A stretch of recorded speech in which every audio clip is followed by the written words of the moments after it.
Shalom jemaat yang terkasih di dalam Yesus Kristus. Puji syukur di tengah pandemi corona ini kita masih diberikan kesempatan untuk beribadah bersama keluarga kita di rumah. Marilah dengan tetap setia kita memuji, menyembah, dan mau menyegarkan jiwa kita dengan mendengarkan firman Tuhan. Mari kita masuk ke hadirat Tuhan. Kita mau mengangkat satu pujian, Agnus Dei.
Jemaat yang terkasih, pertolongan kita di dalam ibadah hari ini ialah dari Tuhan yang menjadikan langit dan bumi.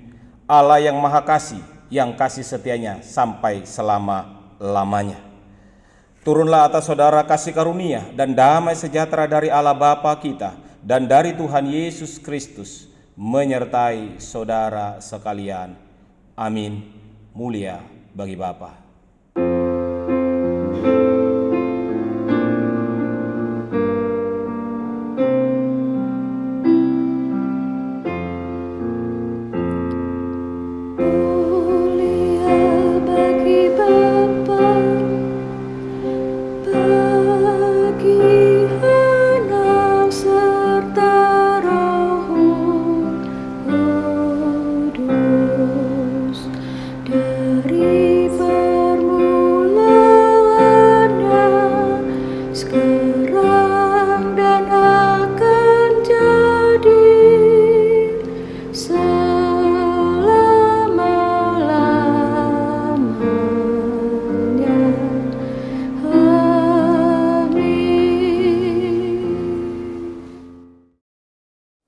Nats pembimbing kita diambil dari Mazmur 117 ayat 1 sampai 2.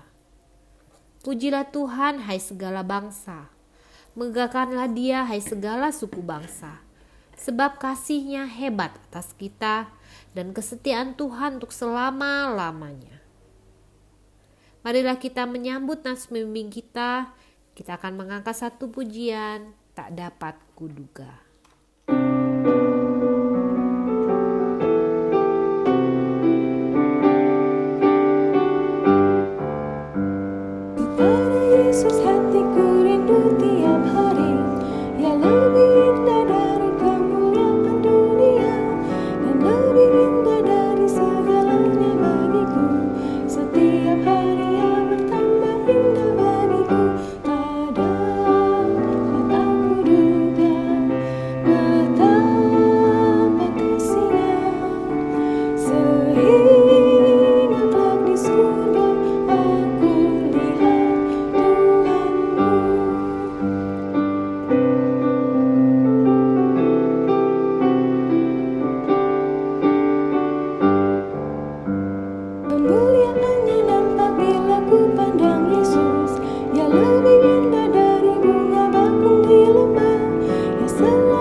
diambil dari Ulangan 6 ayat 4 sampai 5. Dengarlah hai orang Israel, Tuhan itu Allah kita. Tuhan itu Esa. Kasihilah Tuhan Allahmu dengan segenap hatimu dan dengan segenap jiwamu dan dengan segenap kekuatanmu. Jemaat yang terkasih di dalam Yesus Kristus, saat ini marilah kita merendahkan hati kita di hadapan Tuhan dan mengakui segala kesalahan yang telah kita lakukan. Mari kita mengawalinya dengan mengangkat pujian sejauh timur dari barat.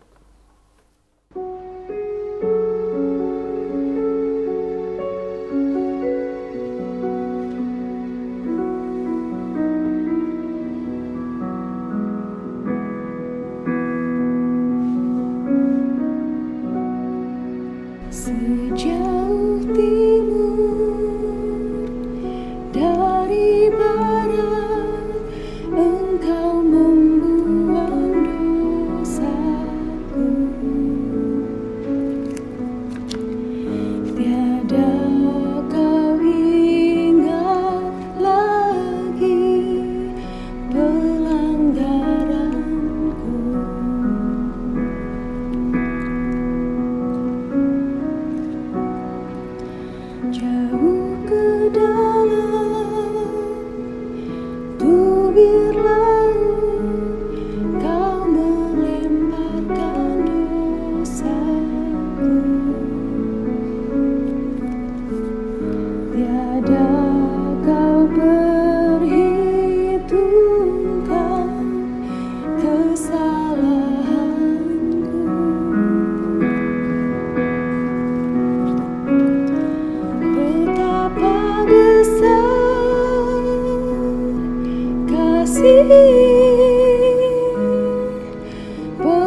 Berita anugerah diambil dari 2 Korintus 5 ayat 21.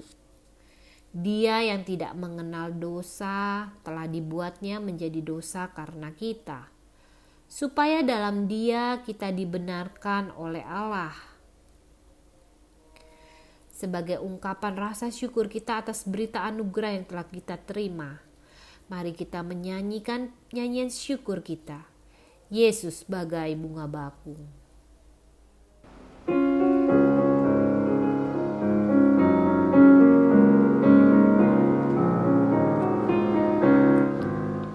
Tuhan Yesus sahabatku, ya segala-galaku, hanya Dia yang terindah bagiku. Yesus bagai bunga bakung yang dilempar indah, hanya Dia dapat sucikan kalbu. Menghibur dalam duka dan dalam derita, yang menangkan segala beban hidupku. Yesus bagai bunga bakung dan bintang fajar terang, hanya Dia yang terindah bagiku.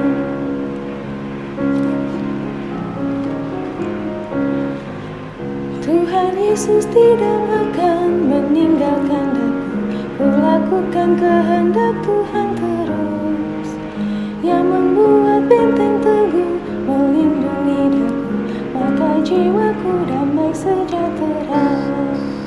Bila telah ku melihat wajah-Nya yang mulia, ku akan bersuka cita bergema.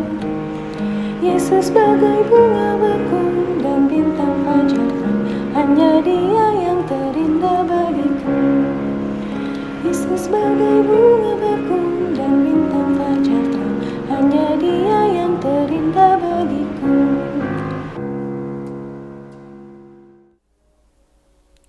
Jemaat yang terkasih dalam Yesus Kristus, marilah kita membaca petunjuk hidup baru secara bersama-sama yang diambil dari Roma 12 ayat 12. Bersukacitalah dalam pengharapan, sabarlah dalam kesesakan, dan bertekunlah dalam doa.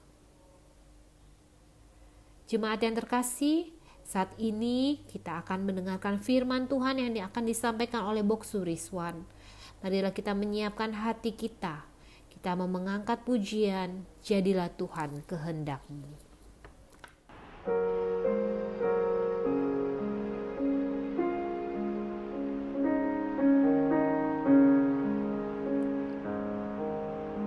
Jadilah Tuhan kehendak-Mu, Tuhan menjual tanah hamba. Bentuklah aku sesuka-Mu, aku menunggu dan berserah.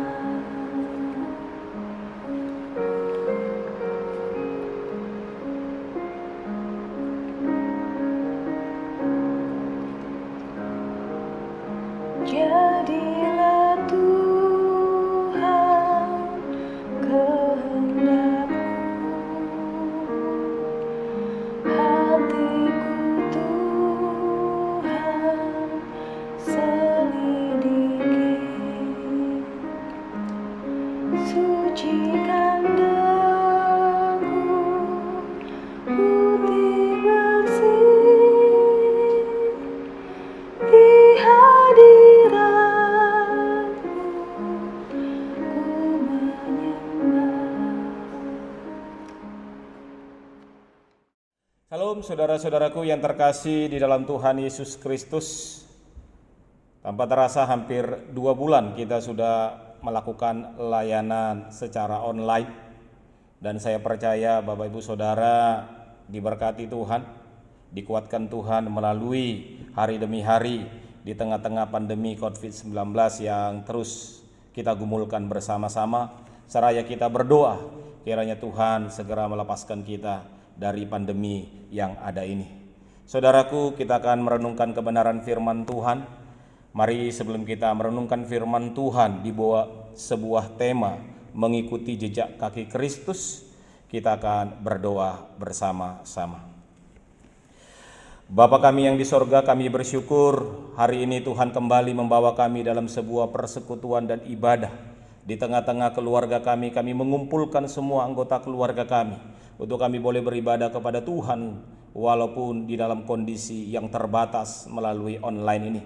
Tapi kami percaya ini tidak mengurangi kekusukan kami, kerinduan kami untuk kami terus boleh datang beribadah, menyembah dan memuliakan Tuhan.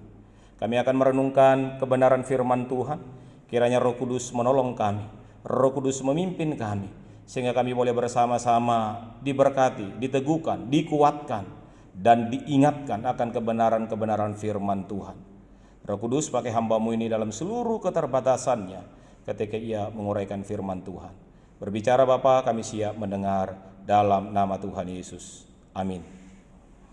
Saudara, firman Tuhan yang menjadi landasan perenungan kita hari ini diambil dari 1 Petrus 2 ayat yang ke-18 sampai ayat yang ke-25. Demikianlah firman Tuhan.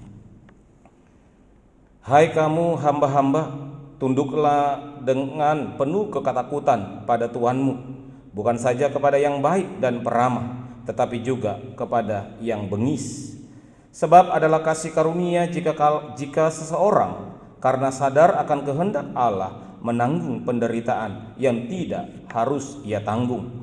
Sebab dapatkah disebut puji-pujian jika kamu menderita pukulan karena kamu berbuat dosa?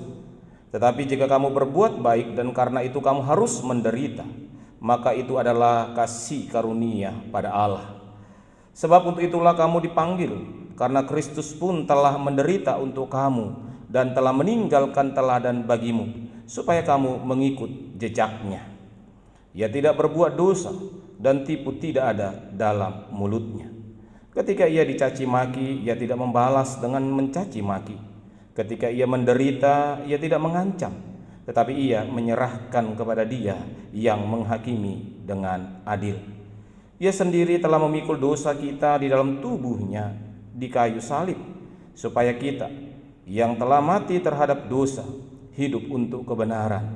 Oleh bilur-bilurnya kamu telah sembuh.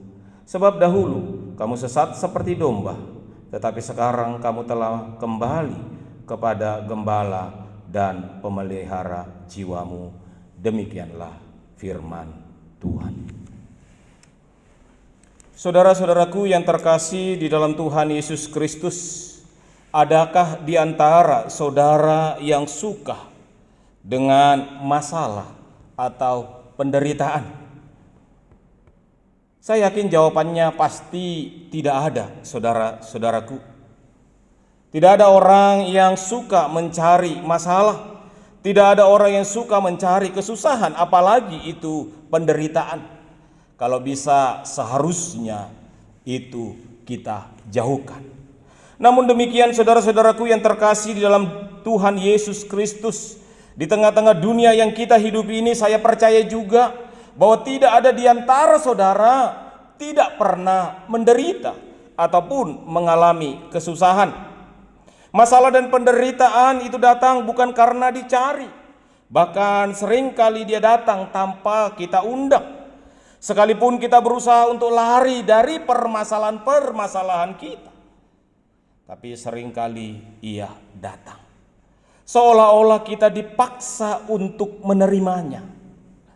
Saudara-saudaraku, kesusahan-kesusahan itu mungkin bisa berbagai bentuk, entah itu sakit penyakit, entah itu karena kesesakan kehidupan, entah itu karena susahnya hidup di tengah-tengah keluarga, entah itu karena ekonomi, dan secara khususnya hari ini kita mengalami pandemi COVID-19 yang berdampak sekali.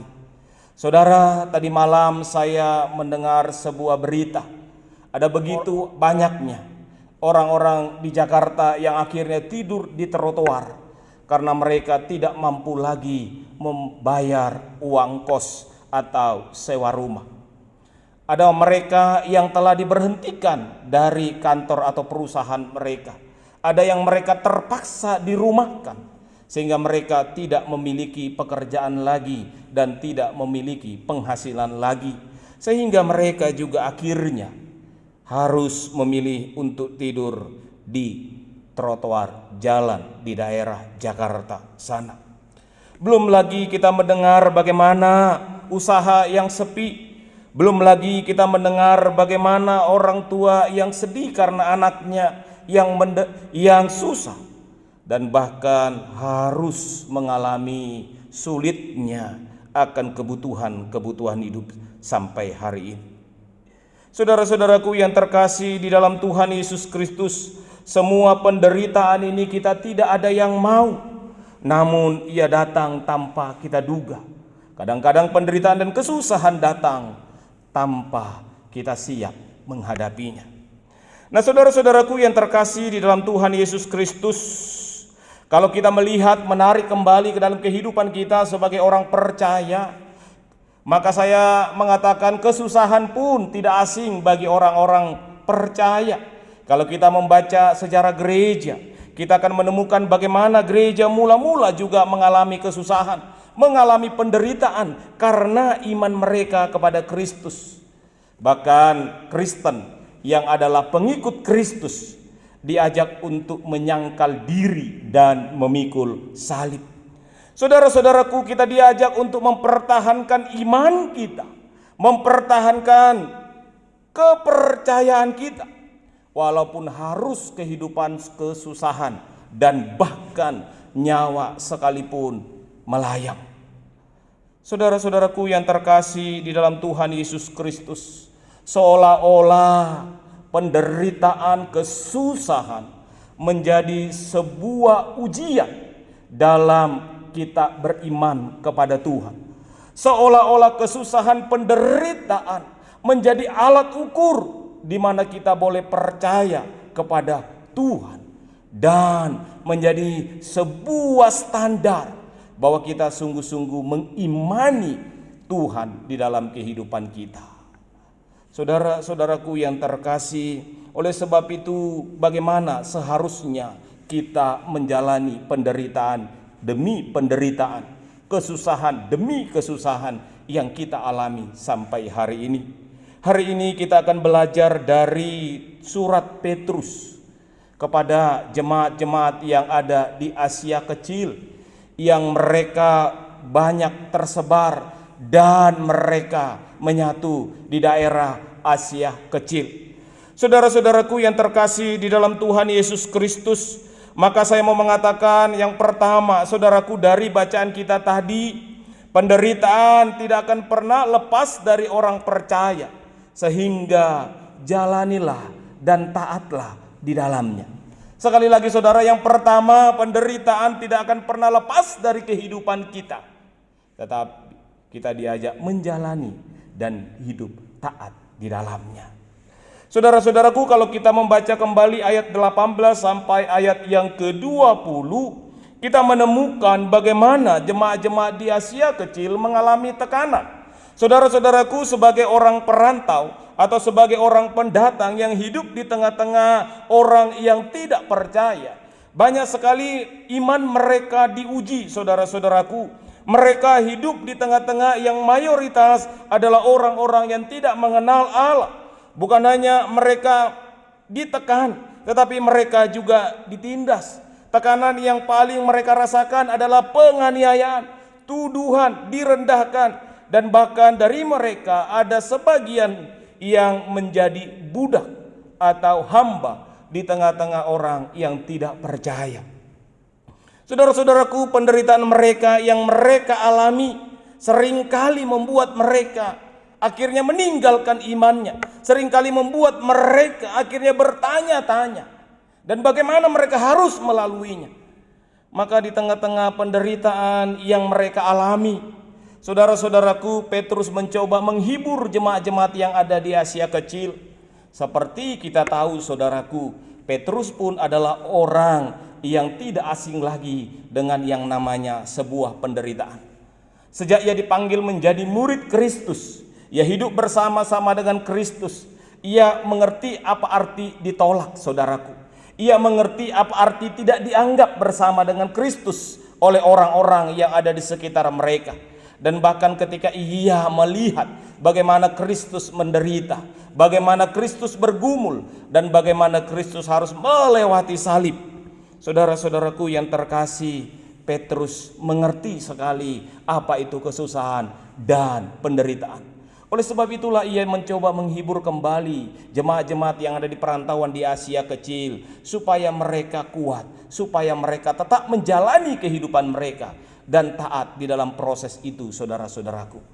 Di ayat yang ke-18 Petrus berkata, "Hai hamba-hamba, tunduklah dengan penuh ketakutan pada Tuanmu, bukan saja kepada yang baik dan peramah, tetapi juga kepada yang bengis." Saudara-saudaraku, Petrus mengajak orang percaya yang bekerja atau yang menjadi budak pada waktu itu, yang menjadi hamba, supaya mereka tunduk. Kata tunduk di sini bisa diartikan membiarkan diri ditempatkan di bawah sebuah pengaturan, atau membiarkan diri di bawah sebuah kekuasaan atasan. Ini bisa kita lihat menjadi sebuah hierarki, saudara-saudaraku. Tidak persis sama dengan mentaati, tetapi ini tunduk karena sebuah hierarki. Misalnya saudaraku, kita tunduk kepada pemerintah, kita tunduk kepada orang yang lebih berkuasa di atas kita. Tetapi saudaraku, Petrus juga pernah punya pengalaman ketika ia harus tunduk kepada Allah daripada kepada manusia melalui mahkamah Yahudi pada waktu itu. Jadi tunduk itu adalah menghormati, menempatkan diri, saudaraku. Menempatkan diri di bawah sebuah aturan atau di bawah sebuah kekuasaan. Dan kata ketakutan ini memiliki makna untuk kita memiliki rasa hormat. Rasa hormat karena kita ada di dalam sebuah kekuasaan, ada di dalam sebuah power. Tetapi rasa hormat juga kita harus tunjukkan di dalam sebuah akibat. Bahkan Petrus menggunakan istilah kita taat atau kita takut bukan saja kepada orang-orang yang ramah, tetapi juga termasuk kepada orang yang bengis. Tidak boleh diabaikan takut mengecewakan Tuan yang ramah, dan juga tidak boleh dipisahkan dengan tunduk di bawah sebuah kekuasaan. Nah, saudara-saudaraku, Petrus mau berkata kepada para hamba, khususnya orang-orang percaya yang ada pada waktu itu, mereka supaya tunduk, mereka supaya hormat kepada atasannya. Saudara-saudaraku, Petrus mengingatkan umat Tuhan, bila di dalam ketaatan dan rasa hormat kita harus menderita, seperti apa yang dialami oleh Petrus, apa yang dialami oleh Kristus. Di ayat yang ke-19 Petrus berkata, itu adalah kasih karunia. Petrus berkata, sebab adalah kasih karunia jika seorang karena sadar akan kehendak Allah menanggung penderitaan yang tidak harus dia tanggung. Saudara-saudara, itu adalah perbuatan baik. Itu adalah kasih karunia kepada Allah. Adalah sebuah perbuatan atau tindakan baik kepada Allah bila kita tetap taat dan menghormati orang yang ada di atas kita, atau yang ada dalam pengawasan kita secara pribadi, saudaraku. Saudara-saudaraku yang terkasih di dalam Tuhan Yesus, kalau kita harus menderita karena tunduk, kalau kita harus menderita karena harus taat, dan kita menderita karena melakukan perbuatan-perbuatan baik kepada Allah, Petrus berkata itulah kasih karunia. Namun saudara-saudaraku, memang tidak bisa kita pungkiri, ada penderitaan atau kesusahan memang karena kita yang buat, saudara-saudaraku. Di ayat yang ke-20 Petrus memberikan sebuah contoh. Sebab dapatkah disebut pujian jika kamu menderita pukulan karena kamu berbuat dosa? Ada orang susah menderita karena perbuatan dosa. Misalnya saudaraku, mungkin karena melakukan pembunuhan, melakukan pencurian, perampokan, melakukan narkoba, tindakan-tindakan dosa lainnya, saudara. Maka karena itu konsekuensinya mereka harus dihukum, saudaraku. Tetapi ada juga ternyata orang yang karena kesusahan, penderitaan, mereka give up, mereka menyerah. Dan pada akhirnya mereka melakukan tindakan dosa, yaitu mereka bunuh diri. Mereka mengakhiri hidupnya seolah-olah tidak ada lagi jalan keluar. Dan di dalam inilah Petrus berkata, tidak. Kita harus melihat penderitaan yang kita alami, kesusahan yang kita alami ini adalah sebuah tindakan perbuatan baik kita kepada Allah.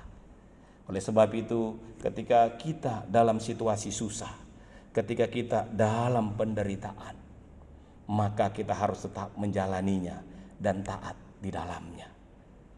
Pertanyaannya, saudaraku, bagaimana kita menjalani dan bagaimana kita taat di dalamnya? Apa dasarnya? Maka Petrus menarik sebuah analogi kembali, mengingatkan kembali jemaat yang sedang bergumul karena penderitaan dan kesusahan itu di ayat yang ke-21. Sebab itulah kamu dipanggil, karena Kristus pun telah menderita untuk kamu sekalian. Saudara, dasar kita tetap menjalani atau taat dalam sebuah penderitaan. Yang kedua, karena kita sedang meneladani Kristus dalam penderitaannya. Meneladani Kristus dalam penderitaan yang dijalaninya.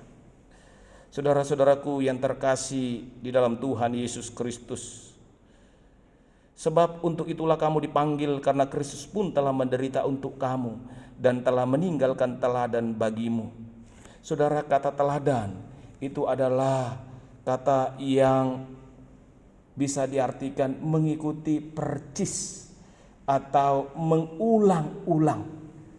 Dianalogikan seperti seorang guru yang mengajarkan anaknya belajar membaca,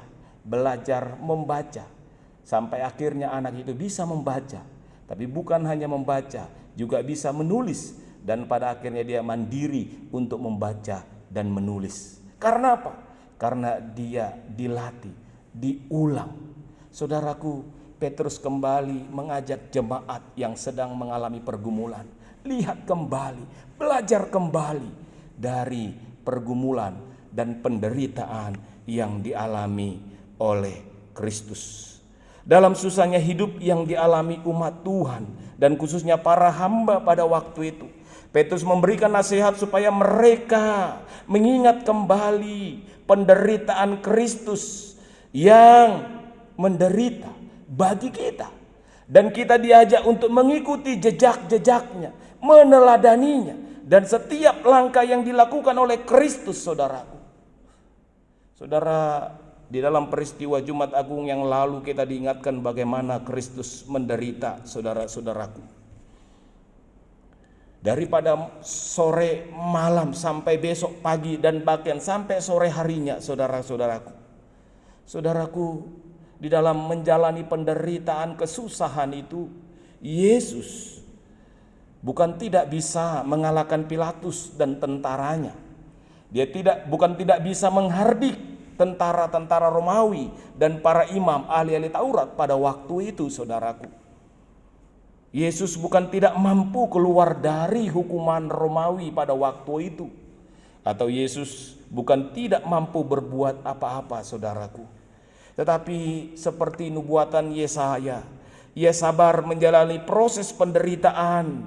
Ia sabar menjalani apa yang Tuhan mau di dalamnya. Dan ia taat kepada rencana agung Allah atas keselamatan manusia melalui karya salib Kristus yang telah kita rayakan. Saudara, karakter seperti inilah yang Petrus mau diingat, dilihat kembali jejaknya dari Kristus, saudara. Ia Allah, tapi ia sabar menderita. Ia Allah, tetapi ia merendahkan dirinya dalam penderitaan. Dan bahkan ia taat kepada Bapa, taat sampai mati. Saudara-saudaraku, melihat kehidupan Petrus ini, melihat kehidupan Kristus, Petrus kembali mengingat pengalamannya bersama dengan Kristus.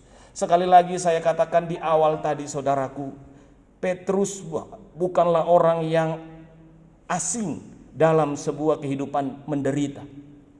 Kalau kita melihat flashback kembali ketika ia dipanggil mula-mula dari penjala ikan menjadi penjala manusia. Ketika dia sudah mengiring Kristus, dia pun pernah menyangkal Yesus, pernah meninggalkan Yesus, pernah tidak mau peduli lagi dalam pelayanan saudara, karena takut mengalami penderitaan. Tapi saudara, ketika Kristus memanggil dia kembali di Danau Tiberias, kembali memberikan kekuatan, penghiburan dan dorongan, mengingatkan ia menjadi penjala manusia saudara, maka Petrus adalah pribadi yang rela menderita bagi Kristus. Menurut sejarah gereja, ia mati martir demi Kristus. Ia tidak layak disalib percis seperti Kristus, tapi dia disalib terbalik. Saudara-saudaraku, ia menyadari bahwa penderitaan yang ia alami adalah penderitaan yang tidak ada sepadannya dengan apa yang dialami oleh Kristus. Oleh sebab itulah ia mengajak jemaat, khususnya orang percaya yang ada di Asia Kecil yang sedang menderita, teladanilah Kristus dalam menjalani penderitaan. Kenapa harus diteladani saudaraku? Karena menghasilkan buah. Saudaraku yang terkasih di dalam Tuhan Yesus Kristus, buah dari keteladanan Kristus yang menderita di atas kayu salib adalah keselamatan bagi orang-orang berdosa. Oleh sebab itu poin yang ketiga yang harus kita renungkan ketika kita menderita, marilah kita saling menopang di dalam kesusahan dan penderitaan kita. Di ayat yang ke-24 dikatakan ia sendiri telah memikul dosa kita dalam tubuhnya di atas kayu salib, supaya kita yang telah mati terhadap dosa, kita hidup untuk kebenaran. Saudara-saudara, untuk inilah Yesus mati di atas kayu salib. Ia memikul salib di atas kayu supaya kita diselamatkan. Yesus rela menderita bagi kita supaya kita diselamatkan dan bebas dari kuasa dosa. Kita yang sesat dibawa kembali dan diperdamaikan kembali kepada Allah. Kita diajak menjalani Kristus dalam penderitaannya dan menjadikan ini motivasi kita saudaraku, untuk kita bersama-sama saling menopang, saling menguatkan, dan kita menjadi berkat. Saudaraku, di tengah pandemi COVID-19 ini saudaraku, kita bisa melihat bagaimana gereja sekarang ambil bagian untuk boleh meringankan kesusahan. Dan kita juga sebagai gereja, sebagai jemaat diajak untuk boleh lebih peka memperhatikan orang-orang yang dalam kesusahan. Karena dalam situasi seperti ini Tuhan izinkan kita berkarya, menjadi berkat bagi banyak orang. Saudara-saudaraku, apa yang bisa kita simpulkan hari ini saudara? Kalau saudara dan saya mau mencoba mengikuti jejak kaki Kristus dalam penderitaannya, maka yang pertama yang harus kita lakukan adalah jalanilah dan taatlah di dalam penderitaan itu. Yang kedua, teladanilah Kristus di dalam penderitaan itu. Ia telah melalui semuanya. Penderitaan Kristus tidak ada yang melebihi penderitaan Kristus di bawah kolong langit ini. Dan yang ketiga saudara, biarlah penderitaan dan kesusahan yang kita alami hari ini saudara menjadi wadah kita menjadi berkat. Kita saling menopang, kita saling tolong menolong, kita saling mendukung, dan kita saling mendoakan satu sama lain. Kiranya Tuhan memberkati saudara sekalian. Amin. Mari kita berdoa. Bapa kami yang di sorga, kami mengucap syukur untuk kasih karunia Tuhan. Kami diingatkan kembali Bapa, bahwa dalam kehidupan kami tidak lepas dari penderitaan kesusahan. Khususnya ketika kami hari ini diperhadapkan dengan kesusahan, penderitaan karena COVID-19 ini Tuhan. Tapi kami percaya sebagai orang yang telah diselamatkan, biarlah kami menjalaninya taat di dalamnya, meneladani Kristus yang pernah menderita. Engkau menjadi teladan dan jejak-jejakmu menjadi sebuah ingatan bagi kami ya Tuhan, untuk terus setia di dalam penderitaan ini. Dan kiranya penderitaan dan kesusahan ini kami melihatnya sebagai wadah di mana kami boleh saling menopang satu dengan yang lainnya. Bapa, bantu kami ya Tuhan melakukan firman-Mu ini. Biar firman ini hidup di tengah-tengah pandemi COVID-19 ini ya Bapa. Kami berdoa terus untuk bangsa kami, Tuhan berkati ya Bapa. Tuhan berkati presiden kami untuk terus mengupayakan, untuk terus boleh mengerjakan yang terbaik di tengah-tengah pandemi ini Tuhan. Bersama dengan seluruh jajaran pemerintahan, mereka boleh mengambil solusi yang terbaik untuk mengatasi pandemi ini. Kami sebagai warga negara sudah dianjurkan untuk kami boleh tidak mudik.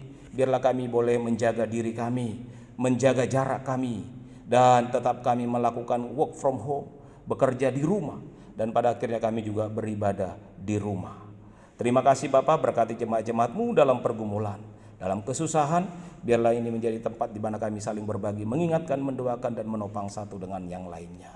Ini doa kami ya Bapa, yang kami bawa di dalam nama Tuhan kami Yesus Kristus, yang mengajar kami berdoa. Bapa kami yang di sorga, dikuduskanlah namamu, datanglah kerajaan-Mu, jadilah kehendak-Mu di bumi seperti di sorga. Berilah kami pada hari ini makanan kami yang secukupnya, dan ampunilah kami akan kesalahan kami, seperti kami juga mengampuni orang yang bersalah kepada kami. Dan janganlah membawa kami ke dalam pencobaan, tetapi lepaskan kami daripada yang jahat, karena Engkau yang punya kerajaan, dan kuasa, dan kemuliaan sampai selama-lamanya. Amin.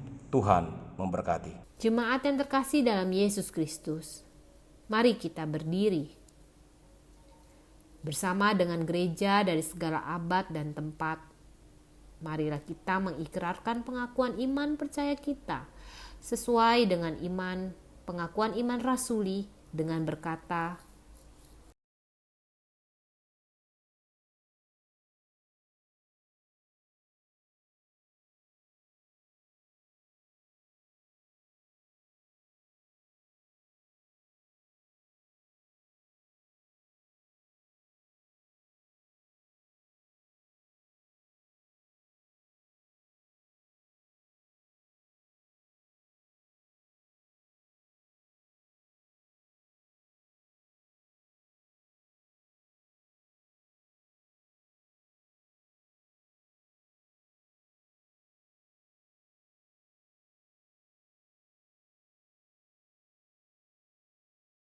Jemaat kekasih Kristus, marilah kita memberikan persembahan syukur sambil mengingat firman Tuhan dari Amsal 3 ayat 9 sampai 10. Muliakanlah Tuhan dengan hartamu dan dengan hasil pertama dari segala penghasilanmu. Maka lumbung-lumbungmu akan diisi penuh sampai melimpah-limpah, dan bejana pemerahanmu akan meluap dengan air buah anggurnya. Sementara kita memberikan persembahan kita akan mengangkat satu pujian, jadikan aku saluran berkat.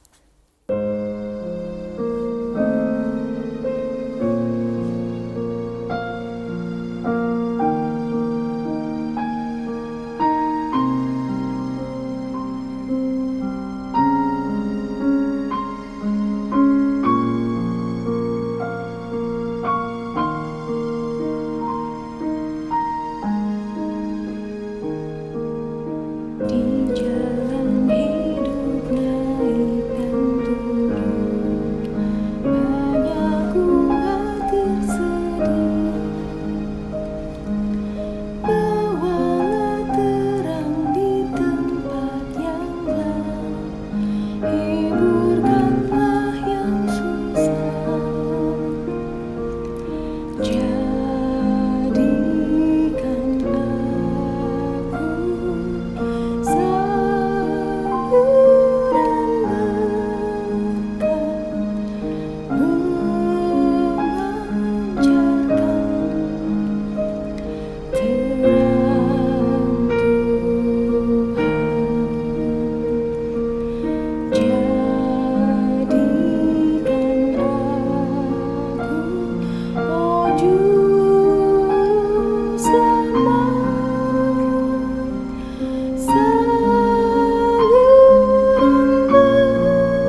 Mari kita berdoa. Bapa kami yang ada dalam surga, terima kasih Tuhan untuk kebaikan yang telah Kau berikan dalam hidup kami. Terima kasih untuk kesehatan, untuk berkat, untuk perlindungan. Terima kasih untuk pengampunan dosa yang Tuhan berikan buat kami. Tuhan, saat ini kami membawa persembahan kami. Kuduskan dan sucikan persembahan kami, dan biarlah persembahan ini boleh digunakan untuk memperluas kerajaan-Mu. Ajarkan kami untuk memberikan hidup kami yang kudus, yang layak dan berkenan di hadapan-Mu. Terima kasih Tuhan. Hanya di dalam nama Tuhan Yesus kami berdoa. Amin. Jemaat yang terkasih dalam Yesus Kristus, kita akan mengakhiri ibadah kita. Kita mau tetap berjanji bahwa kita selalu melakukan firman Tuhan dan kita mau berjalan dengan juru selamat kita. Ku mau berjalan dengan juru selamatku akan menjadi pujian pengutusan kita.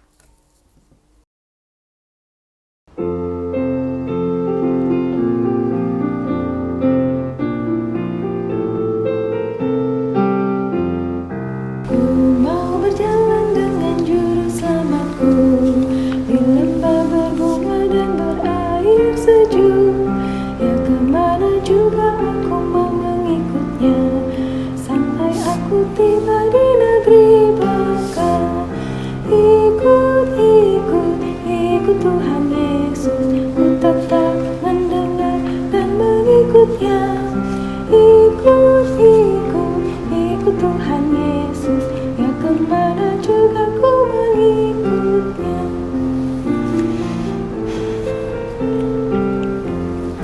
Bersama juru selamat hatiku teguh. Di lembah dan bukit yang perlu ku tempuh, Tuhan ku membimbing aku pada jalannya, yang menuju rumah Allah yang bekal. Ikut Tuhan Yesus. Ku tetap mendengar dan mengikutnya. Ikut Tuhan Yesus. Yang kemana juga ku mengikutnya. Ikut Tuhan Yesus. Ku tetap mendengar dan mengikutnya. Ikut Tuhan Yesus. Ya kemana juga ku mengikutnya.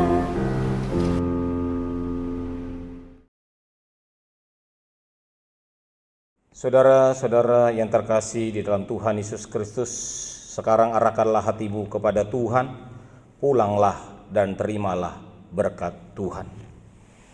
Kiranya Tuhan kita Yesus Kristus dan Allah Bapa kita menganugerahkan kepadamu kekuatan dan penghiburan, serta menguatkan hatimu dalam iman dan pengharapan untuk semua pekerjaan dan perkataan baik dari sekarang sampai selama-lamanya. Amin. Kepada Allah beri puji.